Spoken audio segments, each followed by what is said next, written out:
Abotereve ennaku z'omwezi ziri lumu omwezi tuli mu Gwakutaano omwaka 2021 omulungi njagala okwanirizaako ku UBC TV amawulire UBC leero. Amanya nze Jethro Kasaigi, tutandike n'emitwe emikulu.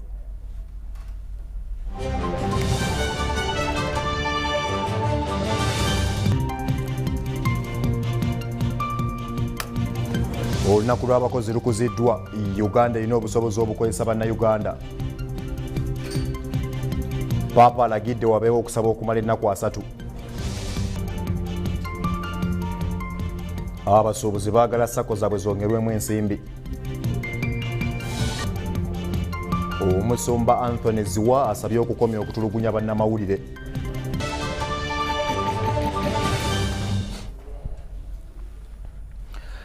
Nziramu okwaniriza ku UBC TV amawulire UBC leero. Amanya nze Jethro Kasaigi, nina mangi ddala, tutandise bwe tuti. President Museveni agamba nti eggwanga lirina obusobozi okubeezaawo abanoonya emirimu wano mu ggwanga Uganda nga tekyetaagisa kugenda bweru kuba byeyo.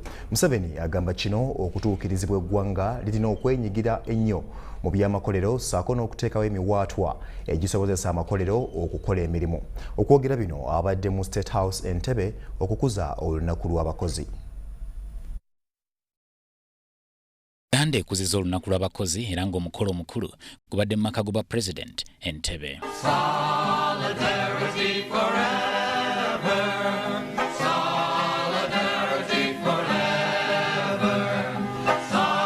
Omukolo gutambulidde ku mulamwa ogw'obuyiiya obutunuulidde okwongera ku mirimu.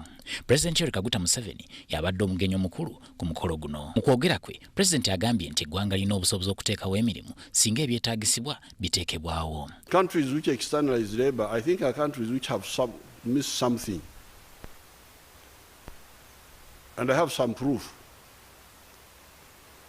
You see a lot of Bangladeshis abroad.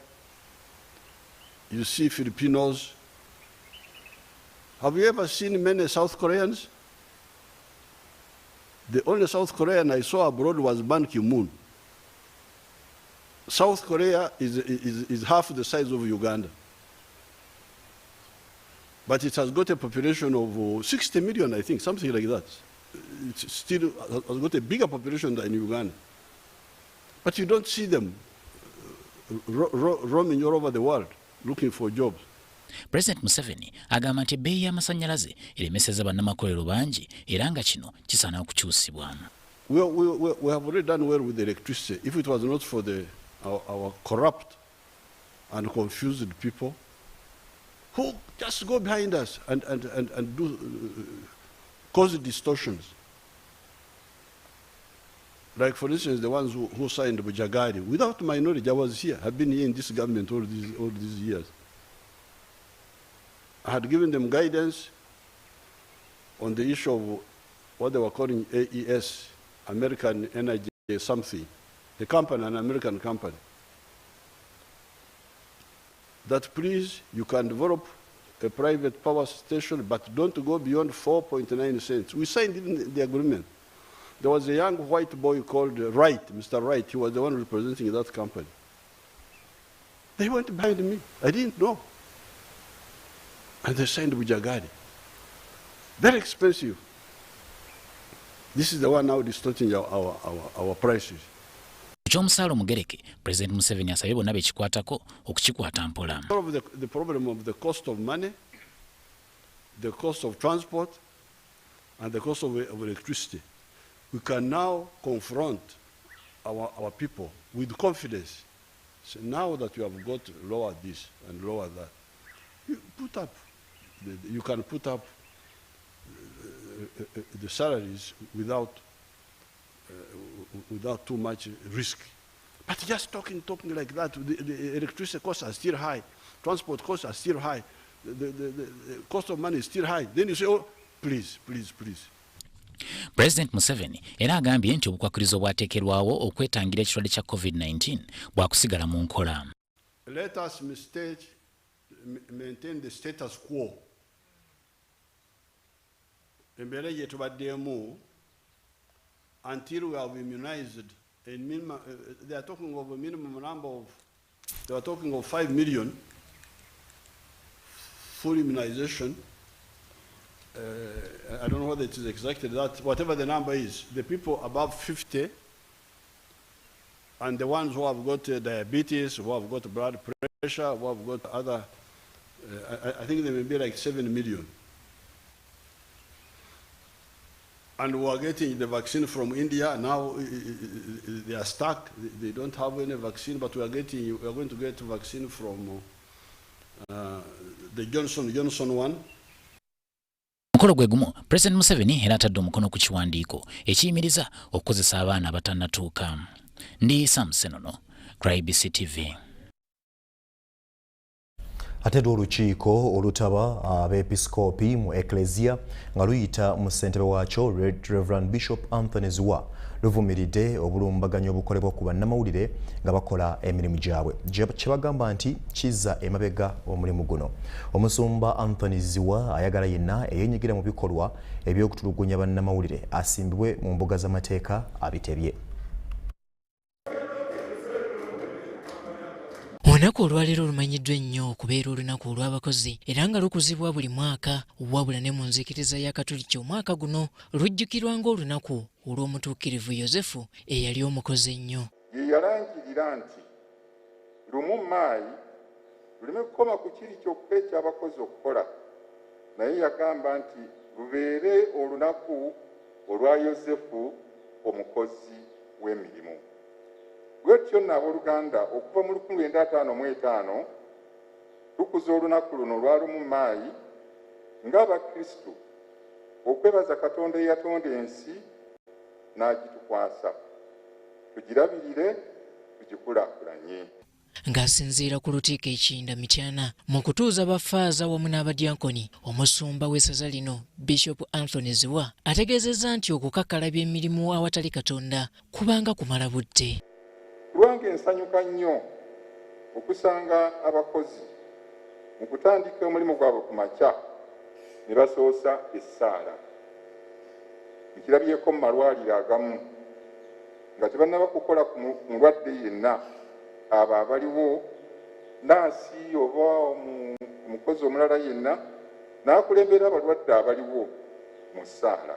Bwe ndaba n'ekyo muli n'endowooza n'okuza kunze singa nno n'abatakisi bakola batyo.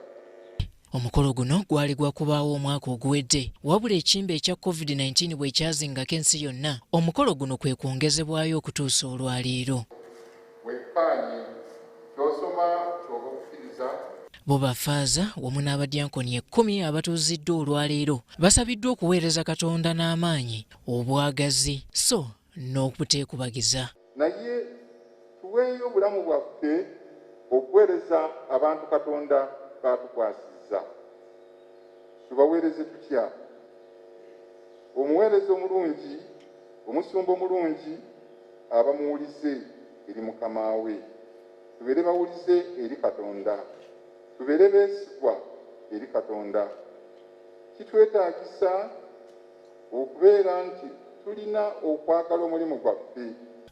Ku lw'abazadde wamu ne bafaadha abateekeddwa, aboogezi ab'enjawulo bategeezezza nga kino bwe kibadde ekirooto ekituukiridde. Twebaza abazadde abatuzaalira abagole bano ab'olwaleero ate n'okubalabirira. Bassebo ne bannyabo mwebale okutuukiriza obuvunaanyizibwa Omukama bwe yabakwasa. Baganda bange abagole, Omukama atulonze mu budde buno obwa ssenyiga omukambwe COVID-19. Tubeere babe, tumanye nga bw'atwagala. Wabula omusumba Bishop Anthony Ziwa avudde mu mbeera n'akukuluma olw'abakuumaddembe abakafudde akalombolombo okuligitanga emigoba nte bannamawulire nga n'ejjojjuzi waliwo abaatiddwa. We condemn any unprovoked attacks on a journalist covering events and urge the police and the other security agencies not merely to apologize to the media fraternity, but also to expedite investigations into these instances with the view of bringing the culprits to account for their actions. Emisa eno yeetabiddwako abakungu bangi so n'abatuuze b'omu kitundu nga ne minisita w'ebyempuliziganya ko n'okulungamya eggwanga Judith Nabakooba yabadde omugenyi omukulu. Sanga ekereziya ekyetaaga abaweereza. Abaana mubaweereze mu masomero g'obwannaddiini ne mu seminaariyo. Basome bayingire obuweereza. Ate era mbasabe nti gye bajja tulina okubasabira n'okubeera nabo nga tubakwasizaako si kubalekerera. Bwe batuuse mu kitundu kyo toga nti abaweereza faaza yamanyi kwasizaako. Omukolo guno we gujjidde nga n'essaza lino lyetegekera okujaguza emyaka 40 nga liri mu buweereza. Nze Robert Nyango wane Mityana. Ate ye omulangira we Ecclesia Katolika Papa Francis alagidde Ecclesia w'omukama okwetoola ensi yonna nga ne Uganda mwegituwalidde okutandika okutegeka ebitambiro ebya mmisa bwe banaayita okwegayirira omutonzi ataase ensi ekirwadde kya COVID-19. Okusaba kuno okugenda okukulungula ennaku 3 kwa kutandika olunaku olw'enkya. Okulangirira kuno kukoleddwa ssentebe w'olukiiko olutaba ba Bishop mu Ecclesia Katolika wano mu Uganda, Bishop Anthony Ziwa. Okuwona obulwadde buno mu tekisi yatuweereddwa agambibwa ati the month of May be dedicated to a prayer marathon, be dedicated to a prayer marathon praying for the end of COVID-19 pandemic. This is in reference to the Acts of the Apostles chapter 12 from verse 1 to 12, when the church prayed for Peter in prison until God sent an angel to free him. Papa bwatusabye bannange buli omu okutandika n'olwaleero okwegayirira. Papa akitereezezza mu ngeri nti wajja kubeerawo amasinzizo agamu, shrines, not only basilicas, but different shrines all over the world, the Catholic community, nga misa ne sapule ezinaasomebwanga mu shrines ezo zijja kuweerezebwanga ku mayengo abasobola okubifuna mu bifune. Kati ng'okugeza nga 17 May okusoma kujja kubanga kusinziira mu shrine, National Shrine of the Immaculate Conception in Washington. Bazilika eyo essala mweneeva mwe banaasomera bibune tutwalibwe mu nsi yonna. Nga 23 May okusoma kujja kubanga kusinziira mu Notre Dame in Quebec Shrine, nga nakyo ekigendererwa kya kutuyamba kusaba Katonda atuwe okuwona. Papa agambye okusoma kuno kutandike leero mu Maayi tumalirize nga 31 Maayi. Bwetoyongerayo bo aba Karenga district basambira mabeganga janzi oluvannyuma lw'okufuna amasannyalaze. Bano baludde nga bakandaliridde bukyanga bafuna district mu mwaka gwa 2019. Mu ngeri y'emu district neefuna ne kamera enkesi ez'oku nguudo era abakulembeze balina essuubi nti za kukola ku bumenyi bw'amateeka.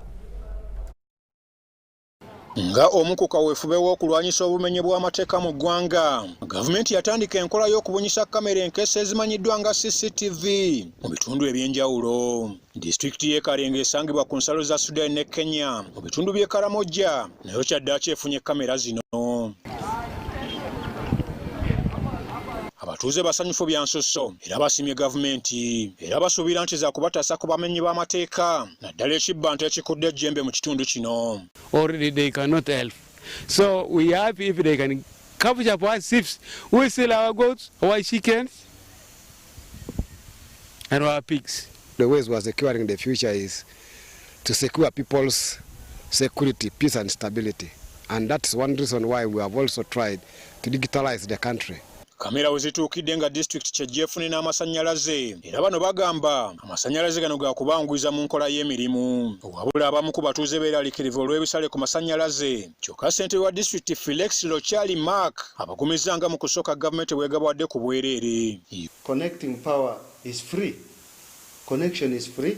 It's only during now the time of consumption, the amount of power you consume that you have to pay. Yes, depending on you consume. Somebody was a free. The power issues we're having. Sometimes the rain interrupts the sunshine, whereby we may not be having power sometimes.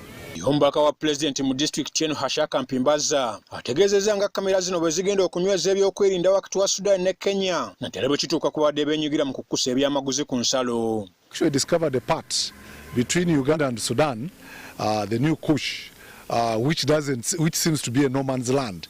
It is under Uganda, but when you go there, it is occupied by the southern Sudanese, and we have discovered that the wrong elements keep on hibernating there. Yusuf Obo yakukuŋŋaanyiriza eggulire lino. Ate ekitongole ekivunaanyizibwa ku bigezo by'abasawo ekya UWHEB kisimbudde abakugu abawerera ddala 7 nga beetegekera ebigezo bya 2021 ebitandika sabbiiti ejja. Bw'abadde ayogerako eri abakugu abasimbuddwa, omuwandiisi w'ekitongole Joseph Agondowu abalabudde okukoppa ebigezo kyagamba nti satifikeeti zaabwe za kusazibwamu singa bakwatibwa. Abayizi abawerera ddala 1,666 be bawandiisiddwa okutuula ebigezo by'abasawo ebyakamalirizo emyaka 2021 nga ku bayizi abeewandiisizza 666 basajja ate 14 abakyala. Ttiimu y'abakugu abagenda okulondoola ebigezo bino ku ssenta ez'enjawulo esimbuddwa wakati mu kubalabula kukoppa bigezo okukyasa ensangi zino. A document showing the role of a coordinator, the invigilator and the principal. There is a form for picking and returning examination to police because there must be accountability. When you return an envelope, you sign. When you take an envelope, you sign. And that record should be at police.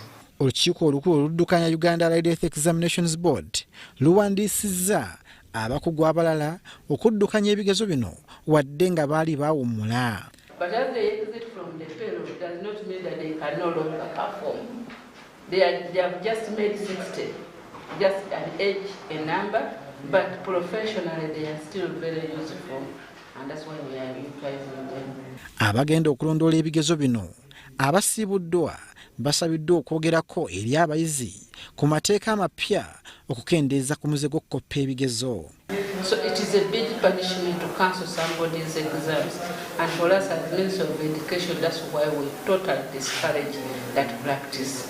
Ekitongole ky'ebigezo by'abasawo ki Uganda Allied Examinations Board kirina okusoomoozebwa kw'enkyukakyuka mu birina okusomesebwa oba giyite curriculum nga kibakakatako okwekennenya ebisomesebwa okusinziira ku nkyukakyuka ezijja nga zikolebwa mu byobulamu. We have had the curriculum for theatre assistants. All those are the new ones which have come. But the plan, as we have discussed in the various stakeholders, is that we are going to review all the curricula. Abagenda okutuula ebigezo byabwe ebyakamalirizo bakukola ebigezo mu pulogulaamu 25 mu bifo ebituulibwamu 29 okwetooloola eggwanga lyonna. Nze Lubwama Abdul Nasir.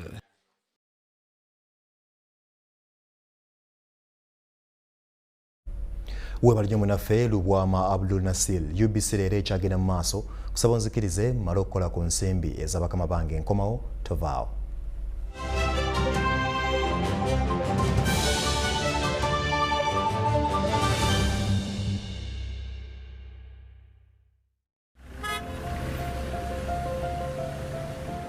Owaye kapo, olabika nga ali mbwangu olagawa. Ngenda kukyalako mu URA. Naye osobola okutuukirira URA ng'oyita ku mutimbagano kiki ekikutwalayo? Okwongera okumanya ku nkola ya URA eyitibwa Kakasa Business Solution. Muno mulimu digital tracking solution. Omusuubuzi mwalina okutunda ebintu by'omuliko stamp y'emisolo. Voluntary disclosure program egenderera okusonyiwa abawi b'omusolo amagoba n'engasi. Saako electro fiscal receipting and invoicing solution erimu okugaba risiiti n'obukongo obubanja bw'owoze. Ng'oyita ku mitimbagano binono bye biyambye okutumbula bizinesi yange obulungi n'okwekumira ku ntiko y'akazannyo. Ndowooza onfuna. Neetaaga okumanya kapo ky'amanyi kakasa nti gwoli mitambo gya bizinensi yo. Uganda Revenue Authority. Developing Uganda together. Prosper with Airtel Money today. Become an Airtel Money agent. Apply or register today as an Airtel Money agent free of charge. Or call us on 0800 327 327 toll free. Submit your business documents to be verified by Airtel Uganda free of charge. Feedback will be communicated within a maximum of 5 working days. The Airtel team will be in touch with you for the next business steps, still at no cost. Inquiries, applications or registrations and verification are all free of charge. To register or know more, call us today on 0800 327 327 toll free. Airtel, the smartphone network. What does it mean to be closer together? It's taking the last bus home for a surprise visit. Closer together is strangers finding a connection.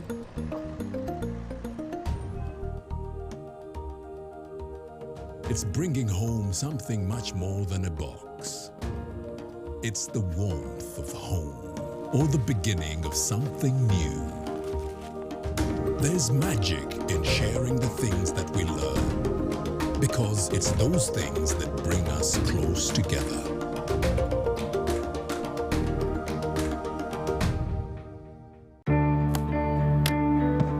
Today tastes like a new tradition, like an old favorite. Tastes like all hands on deck and all eyes on the prize.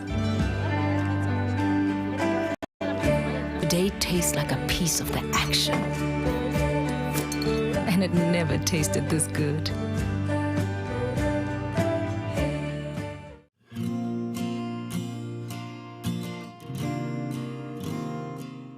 The Government of Uganda, through the Ministry of Trade, Industry and Cooperatives in partnership with the United Nations Development Programme, invites you to the launch of the Uganda's National Industrial Policy designed to address strategic bottlenecks to industrialization and spur Uganda's growth.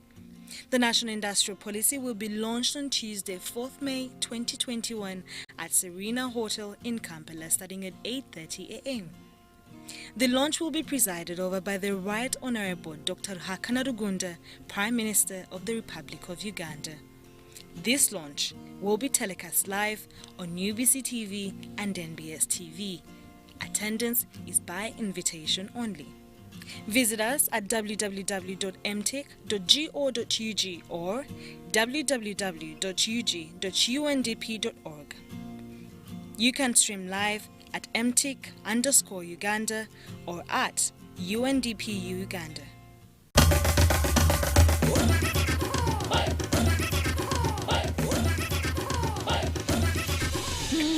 Chikumi ku chikumi internet ya 4G ne Airtel 4G pocket wifi ku shillings emitwalo 12 mwenkumi 3 zokka ate kugirako GB 15 za bwerere okumala omwezi mulamba kyalira edduuka lya Airtel lyonna erikuli okumpi oba edduuka lya masimu oba gulira ku mutimbagano gwaffe ku www.airtel.co.ug/broadband-discover ne Airtel, the smartphone network.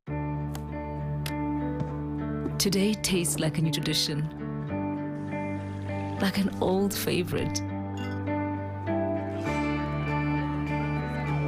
Tastes like all hands on deck and all eyes on the prize. Today tastes like a piece of the action,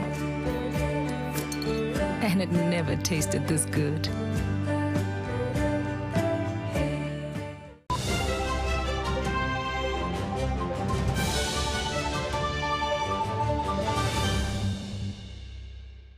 UBC LEERO ekomyewo n'ekitundu ekyokubiri nzikiriza nkuwenagano.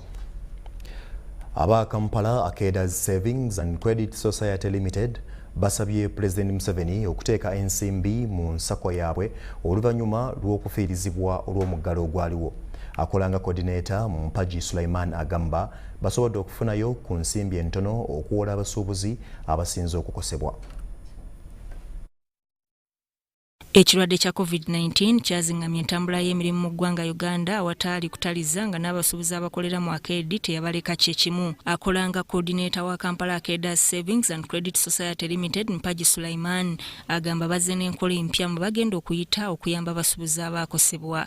Kafo Sacco twalese enkola nti twalambudde abantu baffe mu gye bakolera ddala abaakosebwa okutegeerya ddala tuyinza tutya okweyamba oba okubayamba nti abantu abantu bagambe bajje basevinge naffe abamu bammemba ababadde bammemba bajje tulabe engeri tuyinza obbawolamu essente ez'okweddaabulula sobola okwewola kuva kakadde kamu paka ku millioni 10 omuntu omu nga ssente ezo zigezaako okuyambako kulaba nti weddaabulula obweddengulu naye nga sizaabuwa wabula obeera ozizza mu bizinensi yaffe naffe netubeera nga tutambulira wamu naawe.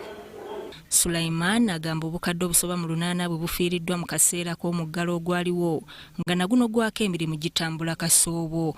Ono akubiriza banne okukozesa omukisa guno nga beewula okuva ku nsimbi miliyoni 1 okutuuka ku miliyoni 10 beddu.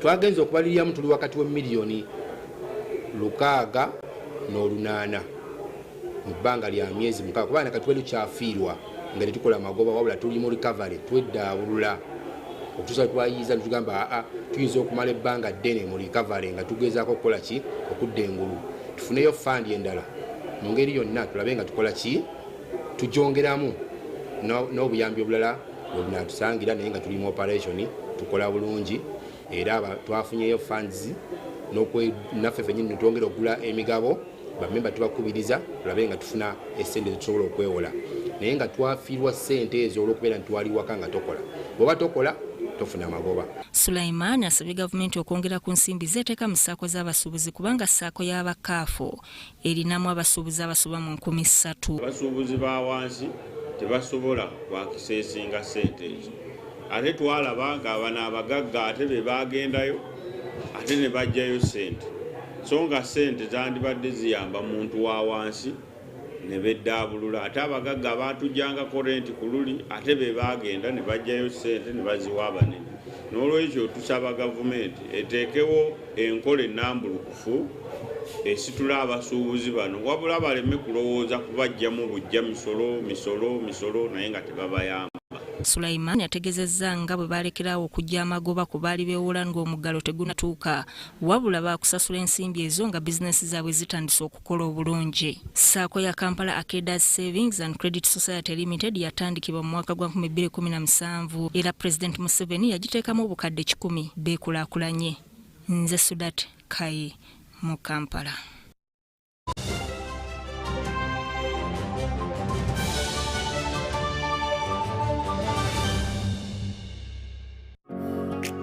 It's no secret that ICT makes learning easy. The strides made in our field could not be possible without it.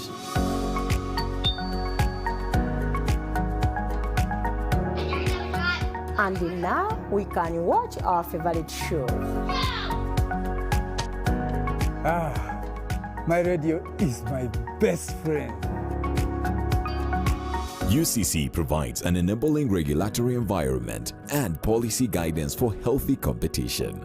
We also facilitate ease of doing business in the communications sector through licensing, standardization, spectrum management, tariff regulation, rural communication development, and consumer empowerment. An informed consumer is an empowered consumer. UCC supports local content and innovations. Driving the development of a robust communication sector in Uganda is Uganda Communications Commission.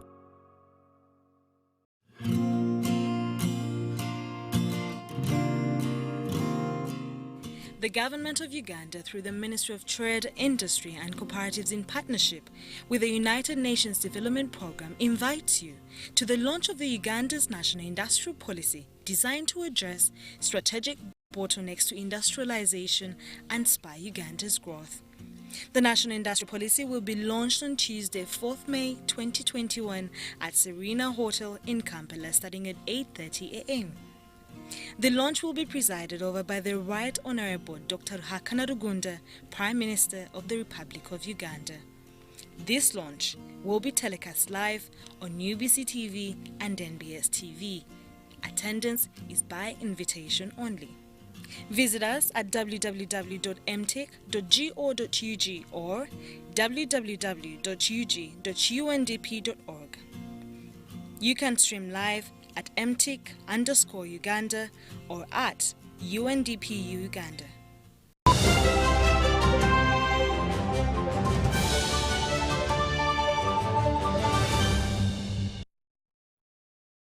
Walo kubanga okyatambula nange UBC leero ekyagenda mu maaso.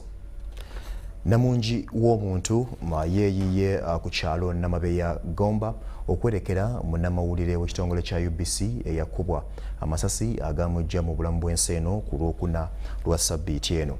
Okusaba kukulembeddwamu Omusumba John Serunyange era ng'onaavumiridde ebikolwa eby'okukuba bannamawulire so ng'omugenzi abadde yakafiirwa muganda we ennaku 2 eziyise. Yesenkulu w'ekitongole ekya UBC Winston agaba omugenzi amwogeddeko ng'omuntu abadde asobola kusuulawo omulimu gwonna ogumuweereddwa ku kitongole era ng'abadde kyakulabirako eri abalala. Ye Minisita w'ebyamawulire tekinologiya n'okulungamya eggwanga Judith Nabakooba alabiddwako ng'ayoza ku munye era nga yakiikiridde gavumenti bw'atyo n'asaba ebitongole ebikuumaddembe okufulumya alipoota mu bwangu ddala ku kiki ekyaviirako omugenzi okukubwa amasasi. Mu mbeera y'emu era atuusizza obubaka n'ategeeza nga President Museveni bw'agenda okusisinkana famire y'omugenzi okulaba butya bw'ayinza okukwasizaako abaana b'omugenzi.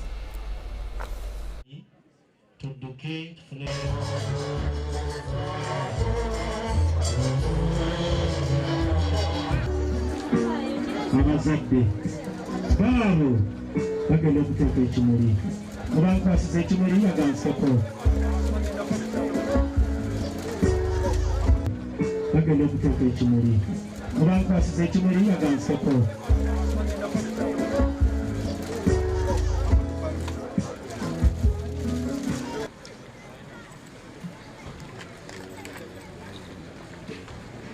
alina okumanya n'okukola ki naye abalala tebakufuna era tebayolesebwa nakwo. Kale gwali wano yolesebwa okukola ki?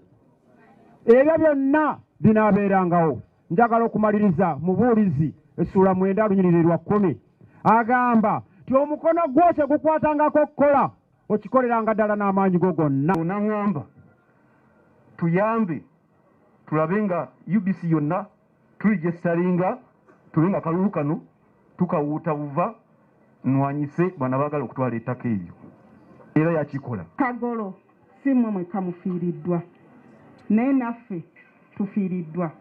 Kagolo abadde akwata ku nsonga z'omuntu wa bulijjo. Ensonga z'omuntu wa bulijjo alina puroguramu n'ayogera ku bibanja n'ayogera ku bantu gwe banyigiriza n'ayogera ku buli kintu.